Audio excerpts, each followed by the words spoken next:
When I spit bars in a rain, man, I go hard last. Hello and welcome to another episode of MUGA. I'm joined by one regular, one esteemed gentleman we haven't seen in a few weeks. I think he's sickened by what he's seeing, so he's kept his distance, but we were able to get him to come on this week. What are you saying, Disu? I'm good. What are you saying? I'm good, brother, man. Here so I don't get fined. You know how it is, man. Facts. Yeah, and sorry, Disu wasn't the esteemed gentleman who doesn't come on regularly. So I said that, then introduced Disu. I probably should have done it the other way. The esteemed gentleman who doesn't come on regularly, our good friend Gaz. How you doing, Gaz?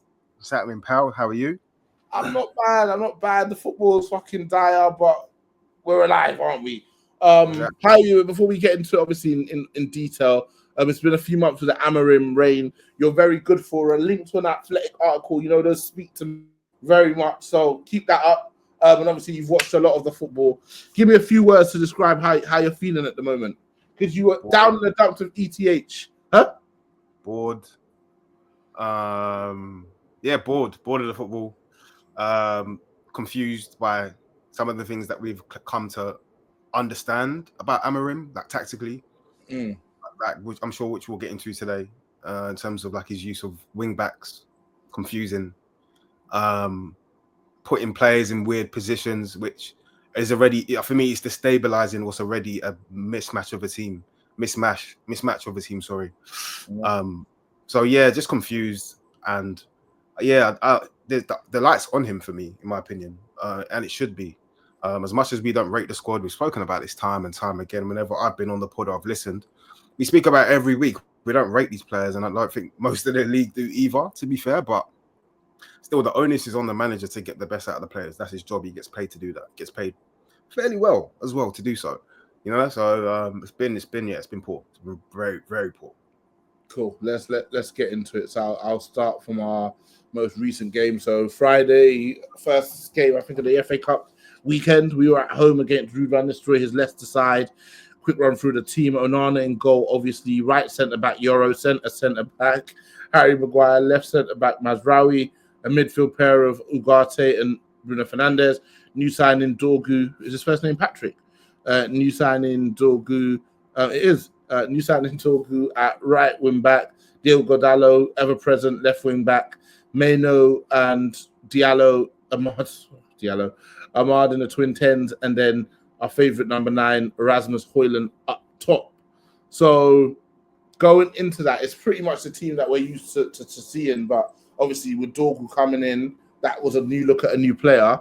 But Gaz, he was playing at right wing back. I was sold that this was a left wing back and a player who was going to help the left side become more potent. What were your thoughts when you saw him line up on the right?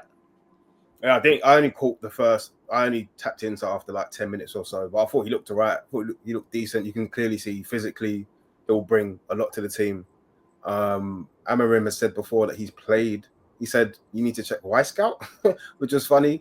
But he's played right wing back before as well and done it well, which is fine. But in this instance where the team is so destabilized, I think. Do you know what I always say? Like, obviously from being in the game and stuff, whenever things aren't going well for a player, I always advise, and this can apply to the team. I always used to advise when I was coaching, like, go back to the basics, like, get your first touch right and make sure your 5-yard passes are as crisp as possible when things aren't going well, generally speaking, right? Like, just to build the confidence back up, just to get things back in motion. Don't over elaborate when you're not playing well already, because you're gonna just keep making mistakes. So get your 5-yard passes right, try and get your touch right, and just get confidence back up. And for me, I would apply this to him putting players in positions that aren't necessarily first nature to them, which for me destabilizes things further than they already are, which is in a bad way. We're losing games at Old Trafford. I think there's 5 ready for him, if not 6, maybe 5. I think it was he lost for quickest manager to 5 home losses. He'd gotten to 5 home losses in 7 games, and they showed, I think Ten Hag was maybe like 15. Oli was maybe like 30, Fergie was 88, and Jose Mourinho didn't lose 5 home games. So yeah, unprecedented. Like he said oh, we would have to suffer, all that stuff. And I was like, yeah, no, I hear it because the squad isn't great and they're trying to ingrain a new system.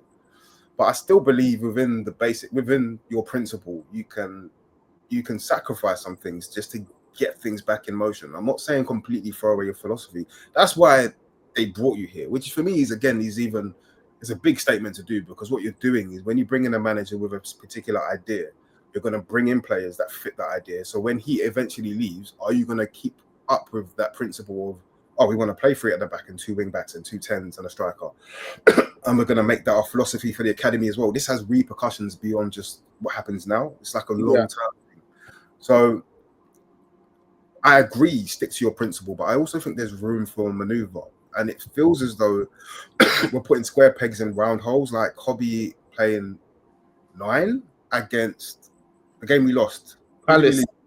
We lost to Palace 2-0. Who we lose is a murky hole to go down, my guy. But yes, the specific loss you're talking about is Palace.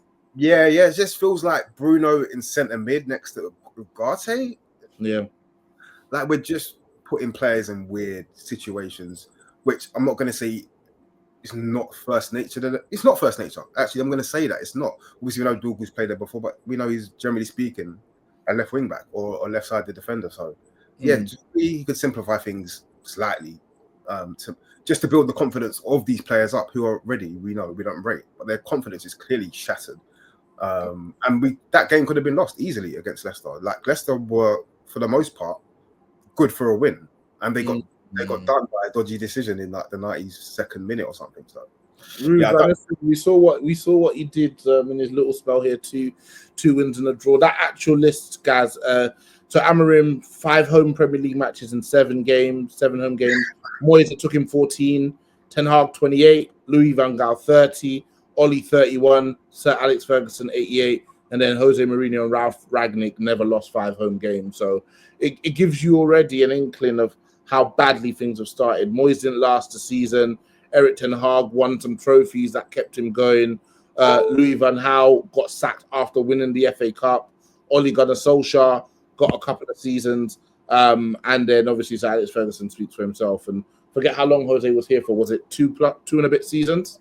You see a way out. You see a way out, bro. I done walked in the street so much corns on my feet. God damn, I got home. I call the Lord when I speak and often he speaks. I call the Lord when I sleep and often he speaks. He says, Jewels, are you better than all of these creeps? No, I do not see a way out. The players are shit. We've got no money and the manager doesn't make sense. The transfer moves have to be flawless, but to make those flawless transfer moves, you need money, right? And then the fact that we don't have money means we can't make the moves that we want to do. And then we can't get rid of the players that we have because they're on overinflated wages. So Carrington, like I was expecting to see more Carrington. He has a track record from Sporting Lisbon of bringing players in to make things better because they have a good academy. I feel like we have a good enough academy. And the bar of entry into the first team isn't that high, but we haven't seen that happen at all.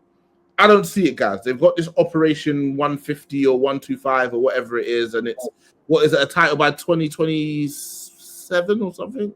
I can't lie, the light's already on Ineos, bro. that summer was a big fuck up and a big waste. You keep Ten Hag, which means you essentially have to sack him, spend more money. You have to spend more money by bringing Amorim in. Then you bring in Joshua Zirkzee, Ugarte, Yoro. You could argue those are the 3, right? Have I missed anyone out? No, that's it. Yeah, Delete as well. Delete, I think. Oh, I forgot about it. He's a waste man. I forgot about him. Like, that's 4 players who you could argue have not been successes yet. No, I would say they haven't been successes. Yeah. None of them have impressed. Although we know we give Yoro a blight because he's like 19, so I'm not going to be like, over the top on him. I heard Ant get. That was no. I heard Ant get onto yesterday. And Disu defended him, which made me laugh.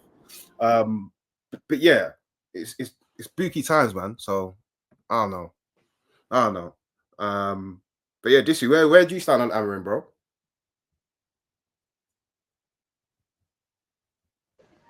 Yeah, it's not looking good, bro. It's not looking good so far. I'm not happy with the style of football that we're playing. I'm not happy with. It's like we get you apart from LVG. all United managers come in and have like an idea, they go for a rough spell, and they instantly panic. Mhm. And I thought Amorim should have known that he has a long rope. He doesn't have to instantly press the panic button because he's coming mid-season. They literally bought him out of the club. It's a new regime, so he's got a long rope and he's instantly panicked. And literally, the thing is, what even because when Anton went through it yesterday on the main pod and the results, I just remember thinking those games. Like, yeah, some of the games we lost, but it was like weird losses, like Forest and Bournemouth. I was like, we played better against Forest and Bournemouth than we did against Everton, and we beat Everton 4-0. Now we had chances, we just had some crazy defensive lapses, and I'm pretty sure Onana did an Onana thing in both of those games. Do you get what I'm saying? And then we had a City performance in there, mixed in with there as well. So there was a lot of things to be like, okay, cool. If this guy gets his players, we could be all right. But then Wolves, Newcastle, and then it was a mess from there. Newcastle was one of the worst first halves of United I've ever seen. It felt like I was watching Barcelona play like Levante away. Levante away. That's a tough one. But this is like peak. This is peak Barca when Messi scoring 80 goals a year. Like how inevitable, like the attacking was. How and did they score after like 2 minutes or something? Yeah, we were thoroughly outclassed from minute 1 to the end, and it's like Lucas kind of low-key called off the dogs in the second half. It was a kind of a violation type of thing. I said called off the dogs, that's funny. Yeah, it's facts. Yeah, so it's a bit mad, and like as per the conversation you guys were having prior about, are you getting players for the system? I don't think you should get players for a system per se. I think you should get players of the right profile. Like I hope Omar, is it Wilcox? Whatever the name that brother is. Omar Barada and Jason Wilcox. I hope they have an idea of what United players should entail, right? Obviously, I have my idea. I think we need guys who are very good technically, that all got good touches, that can strike the ball with either foot or strike the ball very well with a foot, and also have just power and pace. Like, I think that should be like the mold. I don't think we should be signing anybody that's not athletic, unless they are a special technician. Like, I don't see no players that aren't athletic unless they are like mad technicians, like Odegaard or Madders or something like that. Like that's the minimum level I expect from a player, right? Sure. And even those players, they can move. They may not be fast, but they can still get about, right? Even someone like Pete Bernardo. You remember when Bernardo was at Bernardo was flipping Energizer Bunny, right? Yeah. So like if we're gonna get a player who was not powerful and very fast like that, give me somebody with immense work rate and excellent technique. So and find players like that can also fit this 3 at the back system, but can also fit other systems. So yeah. I'm thinking your wing backs, you want them to be like guys who could play wing. If that makes sense.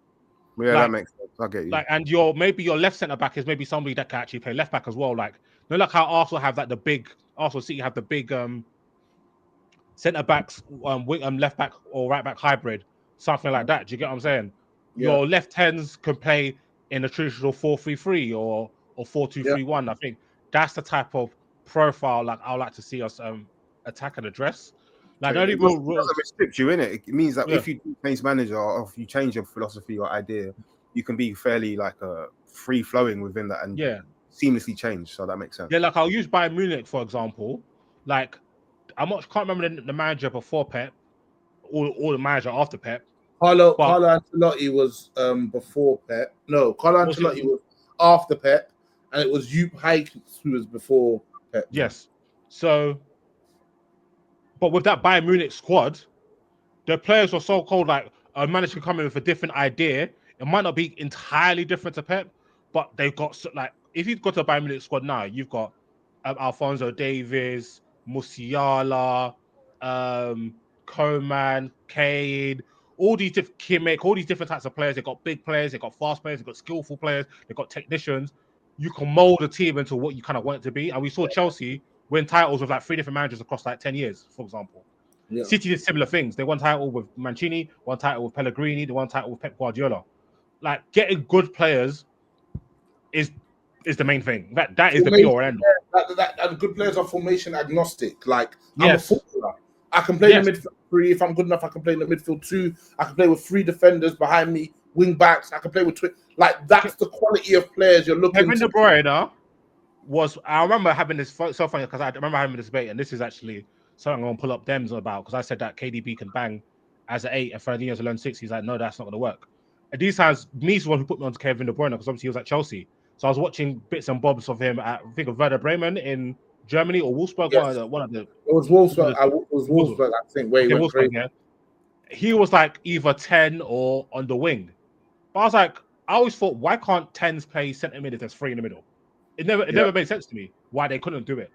And then we saw Kevin De Bruyne play like, he played right side of the 8. David Silva, we always knew him as a 10 or left winger or right winger. They had 2 10s playing in twin 8s, and they beat the brakes of everybody for 3 years, right?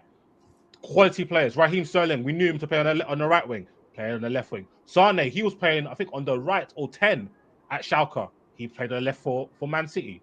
Like, good players, they could appear in different positions. Remember Robin at Chelsea? He was a left winger. Gareth Bale at Spurs was a left winger. Cristiano Ronaldo started off on the right-hand side. And Mbappe, when he was playing for France, he was playing mainly on the right wing. Yeah. Like, good players can adapt to different roles and setups if they have the talent, if they have the athletic ability, and they have the football know-how. So that's what we want to buy. If we look at a lot of the players, sorry to rant, but if we look at a lot of the players we've bought, how many of them would you say above 6 out of 10 technique? How many of them are above 6 out of 10 athletic profile? No. I think Højlund's probably the only one in recent years that's got I'm not even sure if I can even rate Højlund's athletic profile because we don't see the he's fast, but he's never bro. I'm not rating it, bro. Yeah, I'm having it still. Always getting outran, always second to, and obviously part of that is anticipation and all that kind of stuff. But for somebody who's meant to be an athlete, he gets out athleted. Facts. I am athlete, or am I not? That's him. He makes me sick. Yeah. I can't stand him. He makes me sick to my stomach. So if we take since ETH, how many signings have we made? Any players above 6 out of 10 technically? Lisandro Martinez? 1. Maybe you could say Mason Mount's a 7 tech wise. 6. I'll say Mason Mount's probably athleticism for his position. He's the only one that I'll say he meets the profile for athleticism for his position. If he's a 10, he's probably a technical notch below, but he's at least he can run and he's got a bit of power about him. He's got endurance. He could turn. He's athletic. Cool. Who else? Højlund, way below the technique bar, probably below the athleticism bar, if we're being honest. Xerxes, he's meant to be this technician. I ain't seen it. Definitely below the athleticism bar. That guy looks like flipping Tyler Perry playing Medea on the football. Do you know what it is with technicians as well, bro? Like we when we talk about your ability to do things, is if it's only in certain game states, what's the use? You're only used. You're not a technician. For example, Xerxes looks better when he comes on as a sub, but like we need you to start games and show your technical ability. Same with Garnacho, and I know we're not talking about a quote unquote technician, but we're talking about footballer. If you can only be useful to me, I know you're young, when you come on as a substitute when we're chasing a game, you're half a use to me. You're basically half a footballer. Yeah, 100%. You can't be counted on. Exactly. Yeah. So if we look at our squad right now, like if we think about our first team, so I'm guessing it's Martinez, Maguire, and then De Ligt / Euro at the back. How many of them have the acquired athleticism, would you say, above 6 out of 10? I don't think Euro looks kind of fast when he gets to stride. I don't know, but so far I'm not going to give it anything above 6. Martinez, great technician, fantastic technician, not athletic at all. Maguire, midget as well. Maguire, neither. Let's go to midfield. Ugarte, I'll say he's got enough athleticism about him. The technique, just a rat. Why did you lean forward? He's like a movie villain. He's just a rat, man. Bruno Fernandes, he ain't got the technical level above 6 out of 10 for me. I don't care what nobody says. As to me, if you fail, what he says, it's not above 6 over 10. No chance. I'm not having it. Because as guys said, like if you could only do things for certain game states, like I think we're having a discussion, Morayo, with group chat with Dr. Lee. He was like, consistency is a big part of technique. How often can you replicate that action? And Bruno is not. He could do mad stuff and mad stuff in a bad way. Yeah, mad positive and mad negative. Mad negative, yeah. Mad negative brings that bar so low Yeah. because like the top technicians would just never do that. Yeah. They 1,000 times they'd never execute what you've just done. So Facts. yeah. So Bruno for me, he's not above 6 out of 10 in technique or athleticism. Then we go to the wing backs. Dallo, I think Dallo's got the athleticism, not the technique. I wouldn't go above 6 out of 10 for technique. Mazraoui, I'll say, yeah, he's above 6 out of 10 technique, not athletically. Ahmad, I'll say he's got both, maybe because just he's quick enough and he's got enough intensity to be above 6 out of 10 athleticism, and he's a great technician. Garnacho, he's got the athletic ability. The technique is nowhere near there. Højlund, neither. Xerxes, neither. Mount, I'll say Mount's got both. So I think in our team, I'll say Mount for their positions. Mount and Ahmad are the only ones that have the athletic and the technical ability required for the Premier League. That's poor. We spent like $8.6 trillion, bro. What did Joe Biden say? $1 million, trillion, billion dollars. That's what we spent, bro. See that US aid scandal? Yeah, we're gonna see some United transfers, yeah, in the WikiLeaks still. We're gonna see ETH dealers all over that Højlund deal, bro. Yeah, nasty business went down with that. Nasty. Bro got a drink out of that still. There's just all right, cool. So that's where we are. The players aren't good enough. The manager is struggling. What next, man? Will the sun shine on us again? No, big man thing. We got shame him into coaching. Man can't. We seen this movie. He can't trick us with the interview thing. Ragnick did it better than anybody. Yeah. No, but just like you're talking like separate from the issue. Like you're talking, you're analyzing the game as a separate contractor. You're the manager. Ask Ragnick, yeah. Ragnick, you know that this is not Eintracht Frankfurt, where the fuck you came from, yeah? You are actually the manager. You're not in the boards. Like, what was he before? Director of football. You are not the director of football. Don't be telling me we need all these players and this, that. How about some coaching? Yeah. How about some coaching, bro? That open heart surgery clip goes viral every 2 months for Man United. It's so annoying. And the thing is about what annoys you about sorry about this to diverge, yeah. What annoys about United fans, yeah, they'll retweet that clip, and then it comes summer, they're gonna be fawning over mid players after a couple bits of good game. They're gonna be hyping the same Højlund they'll hype, Garnacho they hype, Maguire they hype, De Ligt they hype, Ugarte they hype, Bruno they hype, hyping these mid players. And in summer, when we get linked to some more mid players, they're going to be put in fantasy teams of nothing straight but unpurified mid, yeah? And then come match week 4, they're going to be confused again that we're shit.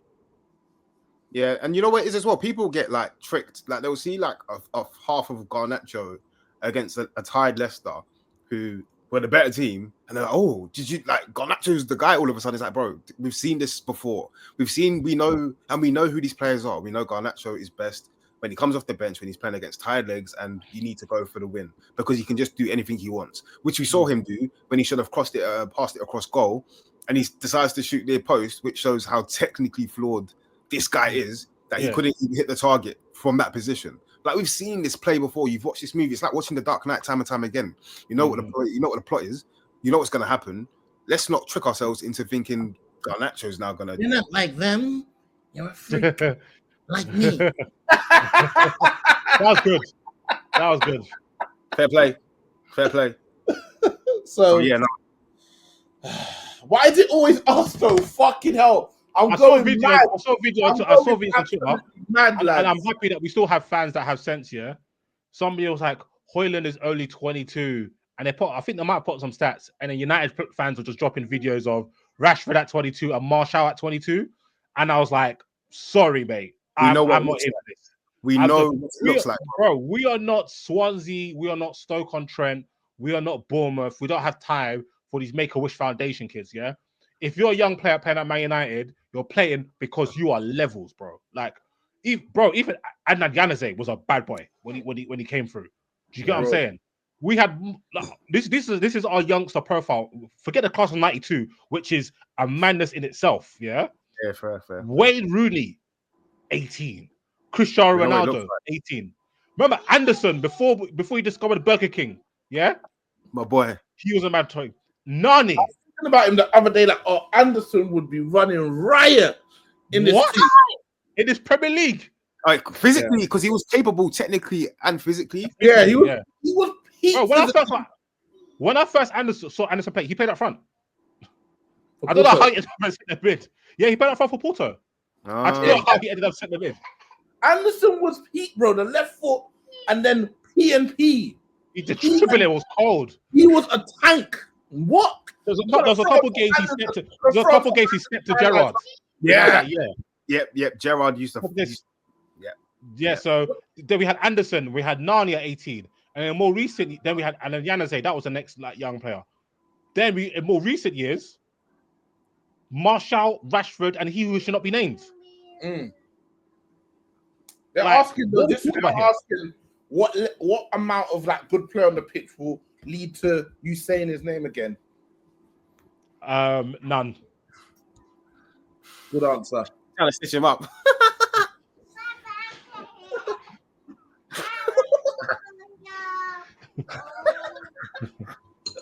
Good answer, my brother. Good answer. I've watched myself for too many times. I'm always woke, bro. Always watching my shoulders. Always watching my shoulders, bro. He tried to pass it in first time and like he had two men I'm not coming behind. scanning. Yeah. This is always scanning, bro. Won't get him. Won't get this. the Javi video. Yeah. But yeah, no. To your point, the level is high, and when we look at like our alumni. So to my point, like what next, guys? And to your question back to me at the start, guys, do I see an end to this? Not anytime soon. I can't lie. Yeah, the manager's concerning me, man. Like we always say, give them time, but he hasn't actually shown me enough to have enough confidence in him. I kind of somewhat expect United to do well in some of those bigger games because we're shit. So mid-table clubs tend to do better against the clubs that are, you know, like a City, a Chelsea, an Arsenal, because you're going to have less of the ball, so you can play what you'd expect to be a low to mid block and play transitional football when and where the opportunity arises. And we've done that against like Liverpool. Although we took it to Liverpool here and there, it's not like we played the most progressive style of football against Liverpool or City, but we got the job done because, you know, we played a certain brand of football. That brand of football doesn't work against the majority of the rest of the Premier League, where you have to take the games to a Forest, you have to take the game to a Brighton, who are better than you. they're better than us. So the problem is, I don't see a way out unless the manager's got some tricks up his sleeve, and leaves a bit of wiggle room for adapting to the players that he has within what he wants to put onto the pitch in terms of philosophy. Agreed. So make some room. Play Dorgu. Just play Dorgu left wing back. Just do it. the question: let's say we got the same group of players. You guys are the managers of Manchester United. I want to know how you'd set up based on what you've seen thus far. So, first question I'd ask is, formation-wise, how would you set the team up? Oh my God! Hey, Disu, you going first? I think you got collaborative. This is a collaborative effort. I think you got to stick to what you, as the manager, like this is what you specialize in, right? So just try to play players that actually might fit it for once. Like, and also we have a youth team. Like, why can't you try some of the young players? I just don't understand. These men are disappointing you every week. You're calling them shit in 55 different ways. Obviously, we're not there, right? And then obviously we always say like nothing does more for your stocks as a Manchester United player than not playing. Maybe he's watching these guys in training and they're getting outplayed by these lot. So if you're getting outplayed by these lot, how can I logically play you? There's no way anybody's getting outplayed by these men. These men are shit, bro. Also, and from everything I hear, and it's across academies in England, these young boys coming through are teched up. Yeah. Like all the academy boys are teched up. These men aren't teched up though. Do you get what I'm saying?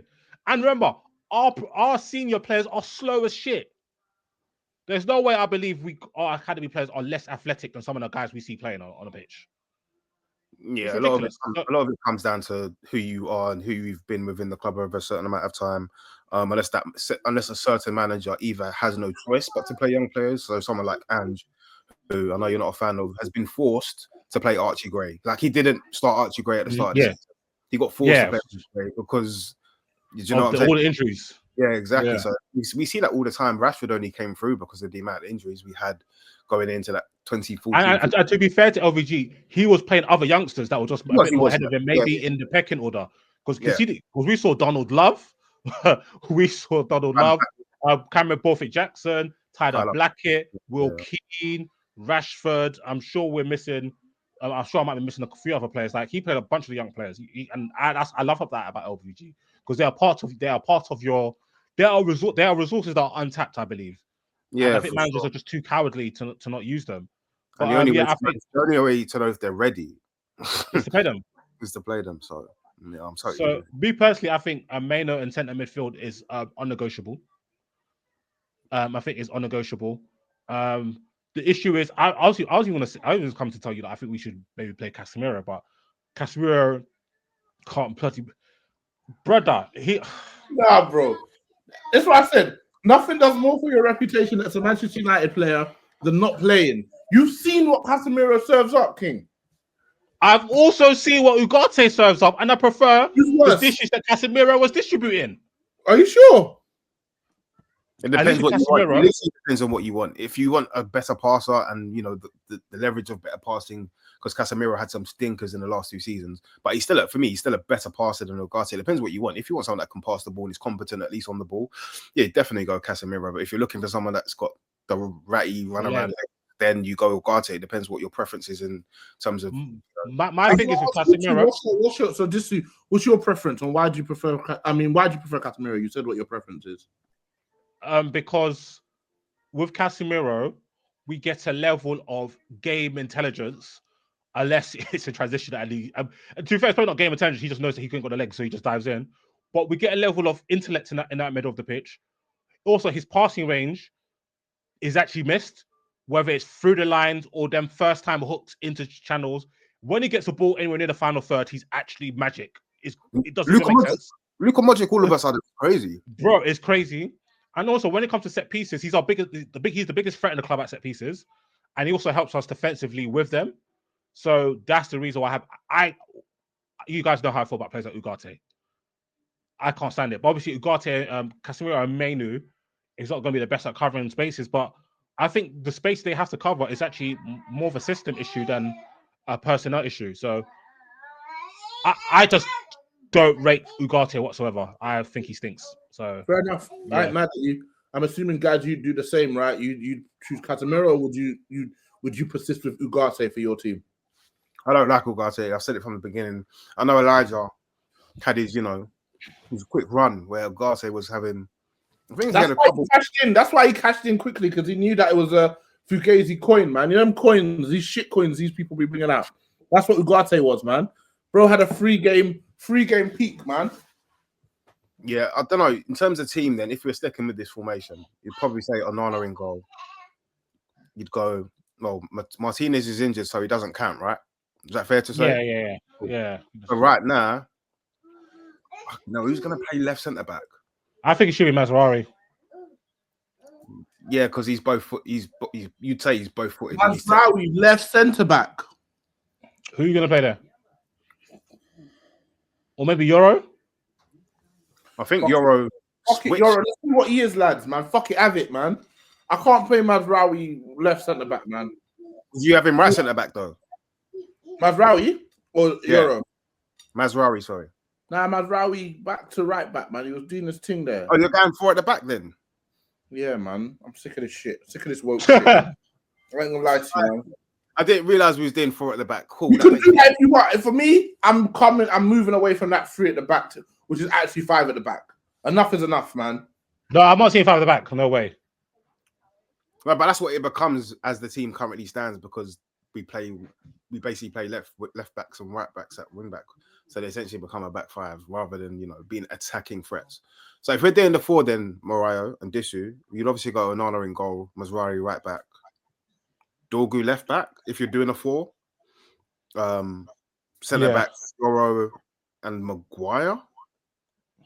To be fair, you could pick between De Ligt and Maguire, and there's not Mm. much difference. You could pick one or the other, and you're going to get similar skill sets. And I facets of clocked them. here. Whoever plays makes me hate the other one more.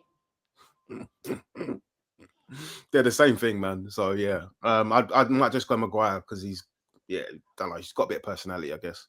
What is it, a 2 or a 3 for you? Is it like 3. a 4-2, 4-3-3? Yeah, I need 3 in that midfield, King. So you're not having a 10 dog, fair enough. Yeah. Then you could, if you were having 3 in midfield, you could have Casemiro in there. Yeah, I think. So who you playing in with then? I can't believe we're back to Casa fucking Miro, man. That guy was Saudi bound every week. This is all hypothetical, though. To be fair, yeah, of course. The guy was getting picked for Saudi bound every. We called it the Casemiro Saudi bound player of the week every week. If there was an award for where I would send Ugarte to, they will have me in handcuffs by the time I finish this pod. Yeah, please don't. Yeah. So, I have a picture and I have an idea of what you might say. Please don't say it. Don't say it. So yeah, Casemiro. Boko Haram player of the week. And for the 8th match week in a row, Manny Ugarte is this week's Boko Haram Haram ball. Boko Haram soldier of the week. Boko Haram soldier of the week. Manuel Boko Haram bowler of the week. Calm. All right, so yeah, for me, I need Manu in there. Casemiro, I can't do it, man. I can't do Casemiro, bro. I can't. And I can't do Ugarte either. Give me another name, man. We ain't got much. What, Collier? Did you throw Collier back in there? Nah, fam. No, he's ass. Nah, we bought him from Brighton like 2 years ago. That still throws me. Like, who made that decision? Boy. Brother just runs around, fam. I don't know what we'd do midfield then. We ain't got no good young G's. Fuck. Reams is the guy for that. I don't know any of the young G's at the moment, man. I'm not locked in. Yeah, the midfield is kind of tough. Bruno, I guess you'd put in there. Yeah, you'd have to, innit? You'd have to put Bruno as an 8. Just tell him to have some fucking discipline. And Kobe Mainu. Yeah. Just have 3 of them in there. Ahmad on the right. Or maybe, yeah, Ahmad on the right. Who's left? Got a Nacho. Yeah, this is bad. Garnacho. We ain't got no other wide options, bro. Yeah, it'd have to be Garnacho. Garnacho, and then you pick between. I'd probably go Xerxes. I don't like Rasmus Højlund. At least Xerxes' first touch is decent enough to control the ball. Højlund is that team is abject. It's bad. It's so bad. It's bad, man. Amorim, I got one more in me, King. That team's abject, man. Fucking hell. So bad. So bad. We lost Rash, which is what it is. Let's not even. All right. Let's go to the awards, man. Ruin my evening. Let's start with the Get Big Sammy as defensive coach if he ain't managing award. Manager of the week. It can be for positive managerial performance, negative managerial performance. Disu, who you got as your Get Big Sam award winner? I think I'm gonna go to Eddie Howe. I watched the Arsenal game and like, blaming. They play such dynamic football, fast, aggressive. Made great signings in the attack to get Isak and Gordon, who weren't exactly sitting at superstar clubs, were they? Or big European names like Benfica and Dortmund. So yeah, big shout to Eddie Howe. And obviously they've been on the tear. Had a couple dodgy results recently, but they're doing really well. They're a small squad as well, to be fair to them. Like they're not the biggest squad, and they've got a few injuries now. So it's going to be interesting to see how they cope. But no, that's just a good pick, Eddie Howe. And they punched up Arsenal, man. Second leg, it was amazing to watch. I loved it. I need to say he's at comp because apparently he had Gabriel and Saliba in the spin cycle. Isaac cooked them boys, bro. Seriously cooked them boys. So yeah, that was good to watch. Mine is gonna go to the Plymouth gaffer. and it's only for two reasons, right? I've seen two clips of his on TikTok of amazing team talks. His first one when he first joined the club, and then the second one after they beat Liverpool 1-0, which is a huge result anyway. And he took over from Wayne Rooney, who was a bit of a mess down there, to be fair. It was a huge mess. Like, Wayne Rooney was going to bars and shit, getting pissed as gaffer of Plymouth, crazy. But yeah, he seems to have, like, not too much on my goat, bro. That's my boy as well, though. Don't get me wrong, as you know what I'm saying. But yeah, the Plymouth gaffer, it's a big result for them. Hopefully, it can help sort of turn the season around as well, because he seems like a nice guy. So I know it seems like he's clued in on tactically yesterday, at least. Anyway, Liverpool were poor though without Salah. They were very, very poor without Salah. Chiesa struggled. I think I saw a stat around his dribbles, and he completed like one. So yeah, I don't know. Okay. But yeah, Plymouth gaffer seems like a nice fella. Cool, nice one. How about yourself? For me, I'm gonna go. I got Uriah. He went away to Everton. Moyes was back, got the feeling going, dealt with them quite handily. Yeah, I got Good Uriah. window. Good. Yeah. Next one is it's not double denim. Not double denim. Moment that had you rattled this week. I'll start with you guys. This week, what have I watched? What rattled me? Hoyland. Fucking hell. The guy he started, right? He started the game. Yeah, he did.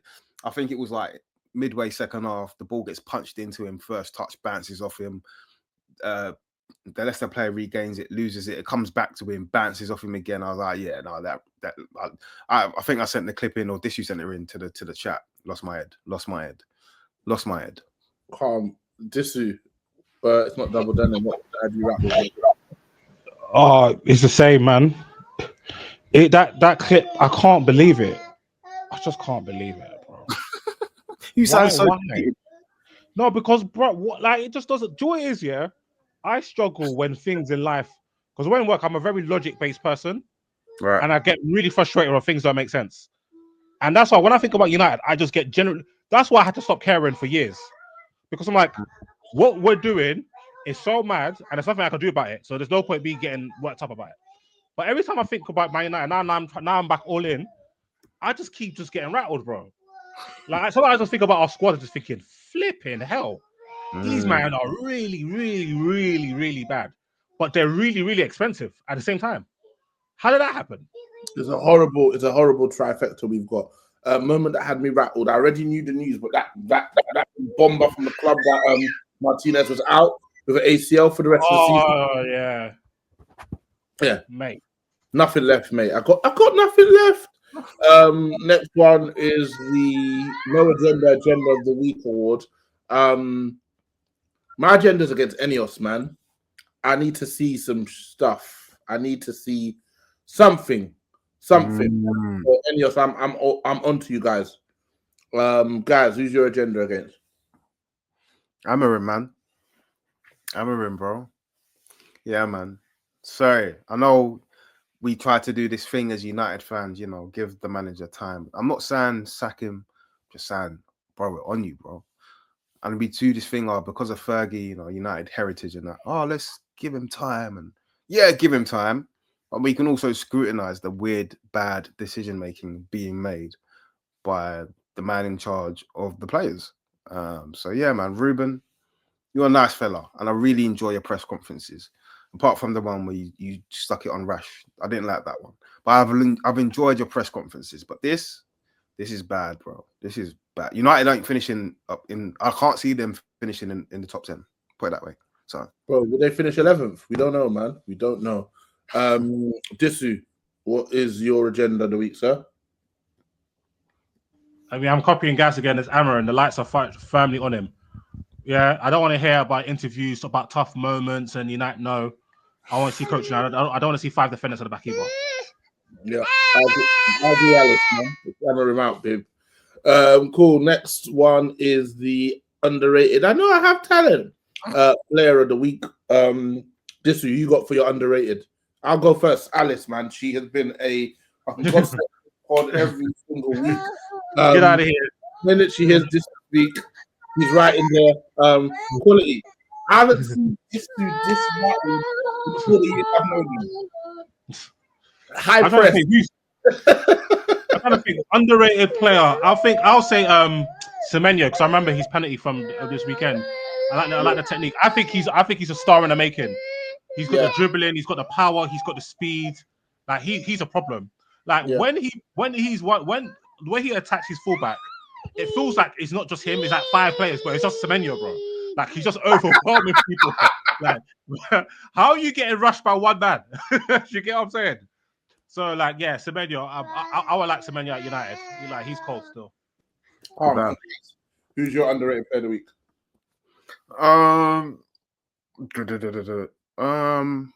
What games did I watch? I watched City, and no one impressed in that game for City. They're bad.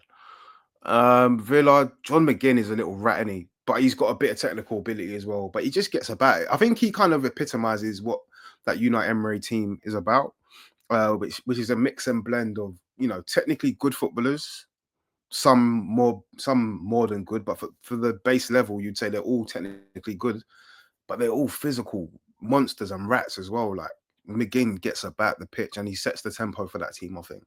And I think they miss him badly whenever he doesn't play. And he's proven himself to be a competent to good Premier League footballer. And then they've just added around him as well. Like Asensio's there doing like first touches and then little backflicks into Morgan Rogers. That's a good team, man. Like, so yeah. Rogers is cold. He's a player, man. And He's got one move, but you can't stop it, bro. Like, I know what moves come in, but I can't stop it, bro. That's Morgan Rogers right there, man. Like, you talk about physical and technical profile, Disu. Villa have got it all over. I'm saying, and the one person that plays a lot in their team from midfield up that doesn't have that athleticism is a madman technician in Tillemans. Yeah. 2 feet and he sees the whole picture before he's got the ball.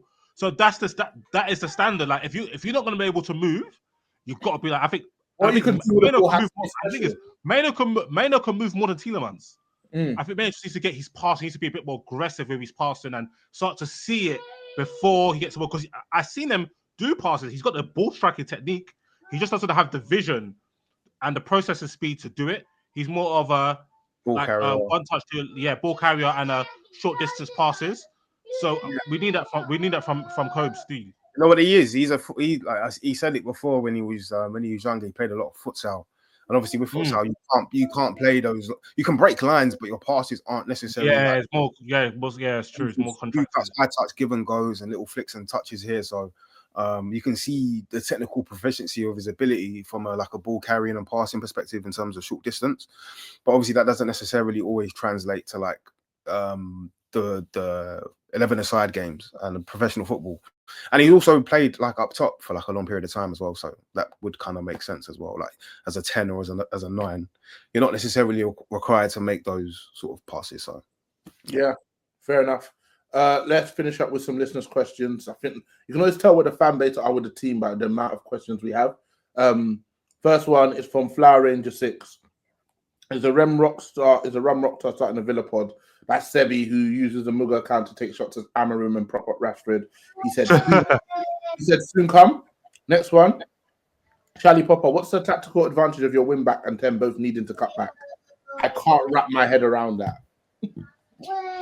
The thing is, though, I think both on the right-hand side, both Ahmad and Dogu showed propensity to go down the line. And I think when Ahmad's really feeling it, he actually does go down the right-hand side. So I think that'll be something to watch. I know United fans weren't happy with Dogu playing on the right. Yeah, from a lot of the clips I've seen, he's been playing on the right at Lecce from the clips I saw. But again, that's just clips. But I don't know. I low-key feel like I low-key don't mind it. Because if we can solidify the right-hand side of 2 people who can run and are fast and can dribble, I don't mind that. I don't mind maybe the left-hand side being the more defensive side, and then maybe Garnacho might not have to track back as more because Dallo is kind of holding position or whatnot. But on the right-hand side, we got Dogu flying up to provide the width, and then Martin move infield and try to link up in the pockets and stuff like that, and then maybe leave Dogu isolated with his fullback or winger or whoever on the side. So I think that could potentially work, Stevie.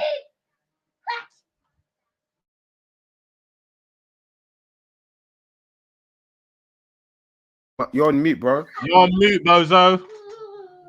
My bad, Kings. This is from IOT237. Which midfielders would be suited to this system? It seems to be similar to ETH in that both CMs need to get through a lot of defensive work, cover a lot of space, but also be responsible for ball progression. Both, pardon me, Ugarte and Mano don't seem to be able to do all three. Who can? Any names?